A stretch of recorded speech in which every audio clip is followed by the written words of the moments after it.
Sa history ng mga presidente, bakit si PBBM lang ang naglakas loob na gawin ito? Natakot ba ang mga nakaraang administration?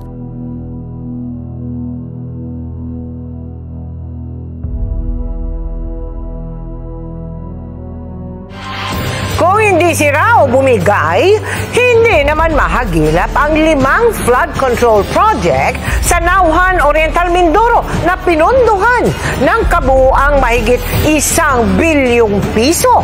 Ang isa nga sa mga project dineklara pang tapos na.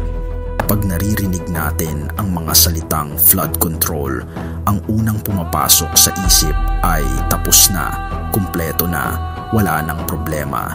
Ilang dekada na nating naririnig na ang proyektong ito ay naipatayo na raw ng mga nakaraang administrasyon.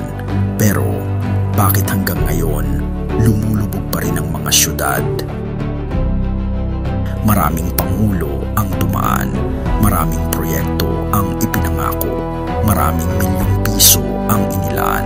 Pero nang dumating si PBBM at personal niyang sinilip ang lugar, walang nakatayong flood control project. Ang tanong, kung sinabi ng mga nakaraang administrasyon na tapos na, bakit wala? Kung sinabi nilang gumastos na, bakit walang bakas? Kung sinabi nilang nakumpleto na, bakit mismong si PBBM ang nakatuklas na wala palang proyekto? At ito napapasok ang masakit na katotohanan.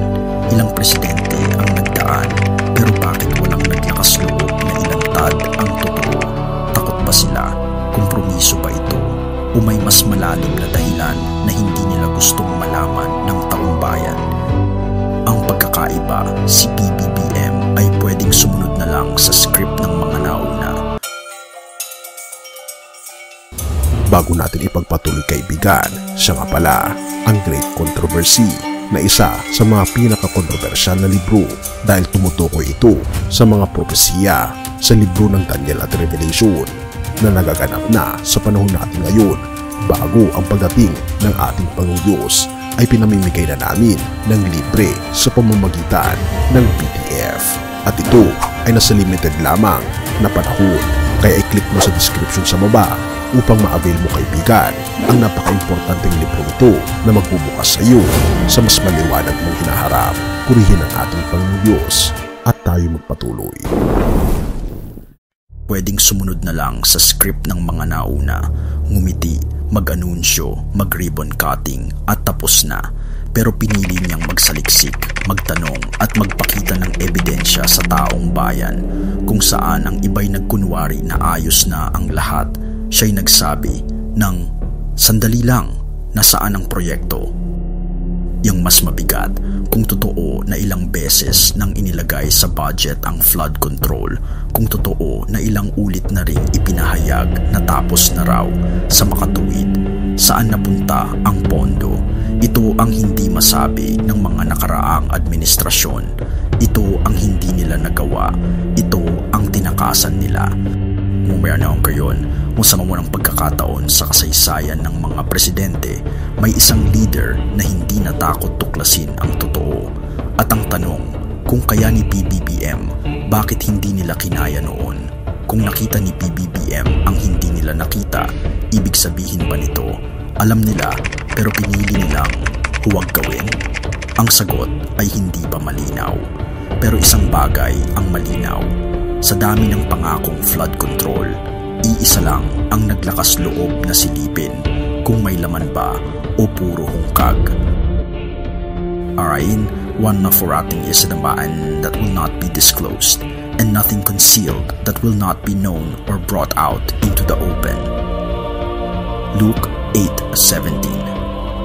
Kung paanong inihahayag ng Panginoon ang mga bagay na itinago, ganun din niya inilalantad ang katotohanan para sa ikabubuti ng kanyang bayan. Ang pag-ibig ni Jesus ay hindi natatakot sa liwanag, bagkus ay naglalantad ng katotohanan upang mailapit ang tao sa kanyang kalooban. Bago natin ipagpatuloy kaibigan, siya nga pala ang Great Controversy na isa sa mga pinaka-kontrobersyal na libro dahil tumutukoy ito sa mga propesiya sa libro ng Daniel at Revelation na nagaganap na sa panahon natin ngayon bago ang pagdating ng ating Panginoong Diyos ay pinamimigay na namin ng libre sa pamamagitan ng PDF. At ito ay nasa limited lamang na panahon, kaya i-click mo sa description sa baba upang ma-avail mo kaibigan ang napaka-importanteng libro nito na magbubukas sa iyo sa mas maliwanag mong hinaharap. Purihin ang ating Panginoong Diyos at tayo magpatuloy. Kaya't sa kasaysayan ng ating bayan, kapag may leader na naglakas loob, magsiwalat ng totoo, nakikita natin ang isang larawan ng pag-ibig ni Kristo.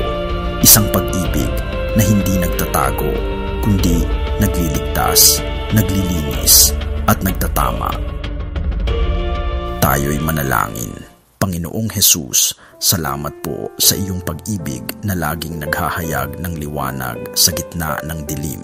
Bigyan mo po ang aming mga pinuno ng lakas ng loob na piliin ang tama kaysa madali at ang totoo kaysa huwad. Naway ang iyong pag-ibig ang magsilbing gabay sa aming bayan upang ang hustisya at katotohanan ay manaig. Sa iyong pangalan. Amen.